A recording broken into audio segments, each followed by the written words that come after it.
महिला विरोधी सरकार से, संविधान विरोधी सरकार से जनता किस तरह परेशान है। 2024 साफ है, इस नफरत भरी सरकार जो नफरत बो रही है देश में, उसका सफाया होगा। मैम, जिस तरह से प्रधानमंत्री कह रहे हैं कि 9 साल बेमिसाल रहे, आपके हिसाब से कैसे रहे 9 साल?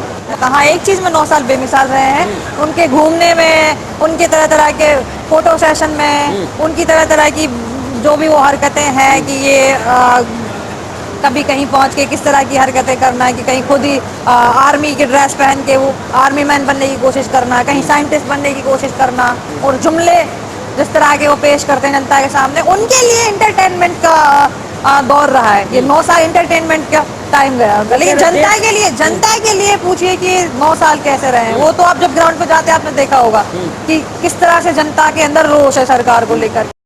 इन 9 सालों में कौन सा ऐसा वर्ग है जो इस सरकार के खिलाफ प्रदर्शन पे ना बैठा हो, जिसको इस सरकार ने ना रुलाया हो, चाहे वो खिलाड़ियों की बात हो, चाहे वो महिलाओं के साथ उत्पीड़न की बात हो, चाहे वो किसान की बात हो, चाहे वो एनआरसी को आप लगा लीजिए, माइनॉरिटी की बात हो, जिस तरह मॉब लिंचिंग और अलग अलग विषय है। तो मुझे नहीं लगता कि कोई ऐसा वर्ग बचा होगा, चाहे वो मजदूरों की बात हो, चाहे वो इस देश का युवा हो जो बेरोजगारी से जूझ रहा है। अभी कल परसों हरियाणा में एक बहुत बड़ा प्रोटेस्ट हुआ है सीईटी को लेकर के। तो देश का ऐसा कोई क्षेत्र अलग अलग क्षेत्र में ऐसा कोई वर्ग नहीं है जिसने इस सरकार के खिलाफ अपना रोष प्रकट ना किया हो, जिनसे जो इस सरकार से परेशान है।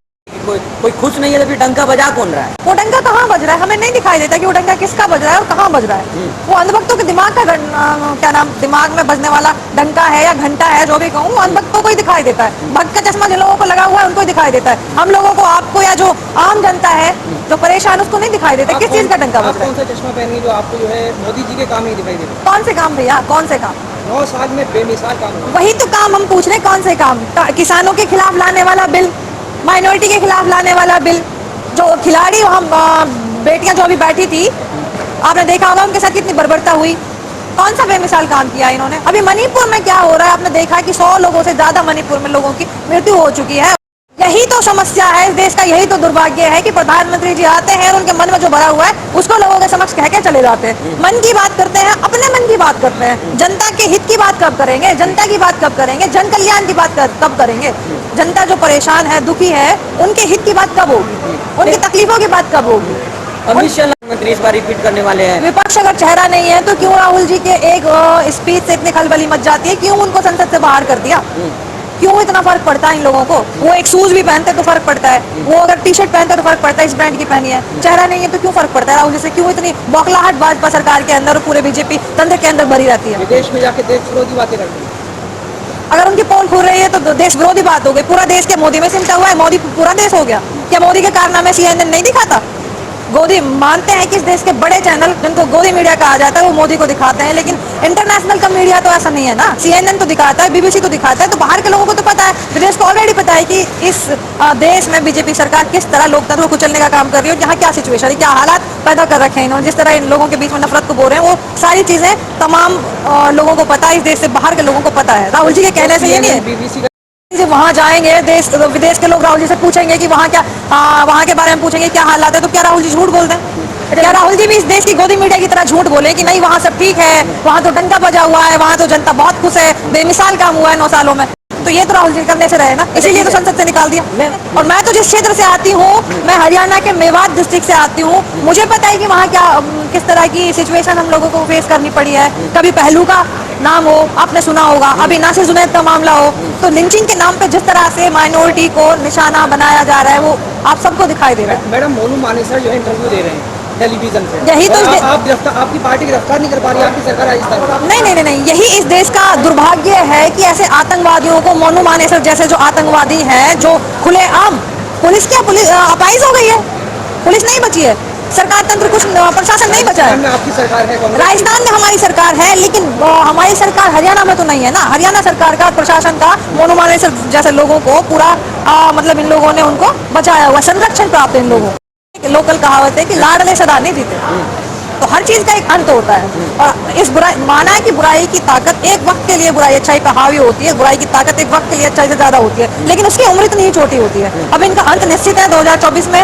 इस घमंडी सरकार, किसान विरोधी, मजदूर विरोधी सरकार, लोग जल्द इनको जवाब देंगे। और जिस तरह कर्नाटक से लोगों ने इनको बाहर किया है, 2024 में लोग देश से इन लोगों को सरकार से बाहर करेंगे। 5 किलो राशन में लोगों को बेवकूफ जिस तरह से बनाने का काम इन लोगों ने किया है, और उस 5 किलो राशन का प्रचार करके जितने का राशन इन्होंने जनता को नहीं बांटा, जितना पैसा उसके प्रचार में खर्च करके यूपी में इन्होंने लोगों का ब्रेन वॉश किया, इलेक्शन जीता है।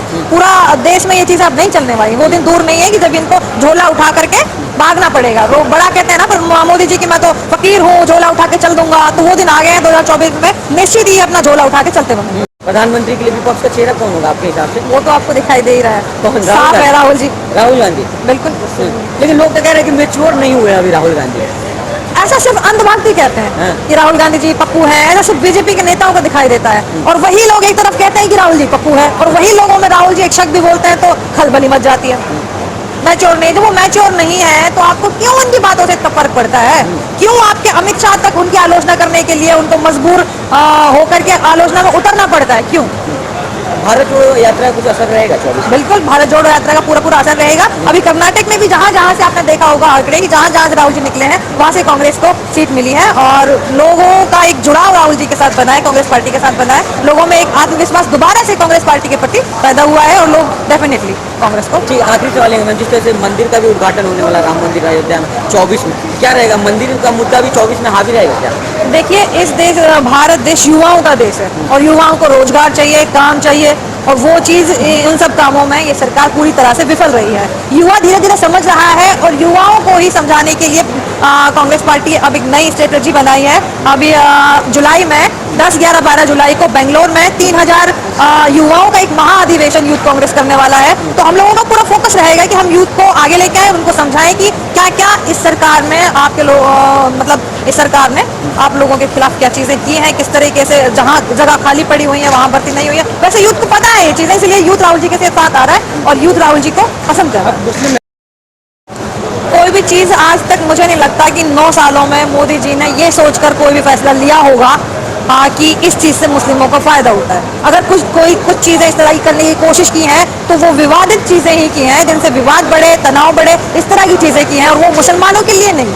वो जो मेजोरिटी के लोगों को उल्लू बनाने का काम करते हैं, उनकी आंखों पर चश्मा डालने का काम करते हैं, उनको दिखाने के लिए किए हैं कि हम इस तरह से इन पर अटैक कर रहे हैं। वो चीजें नहीं रही। बहनों को अधिकार दिलाने की बात ये लोग करते हैं, जो बिल्किस बानो के रेपिस्टों को निकाल करके उनको फूल माला पहनाते हैं, इनके बीजेपी के ऑफिस में उनका आदर सत्कार किया जाता है, उनका सम्मान किया जाता है, जश्न मनाते हैं। ये लोग मुस्लिम महिलाओं के आदर की बात करते हैं। शर्म आनी चाहिए इन लोगों को, डूब मरना चाहिए इन लोगों की, मुस्लिम महिलाओं के बारे में ये बात करते हैं।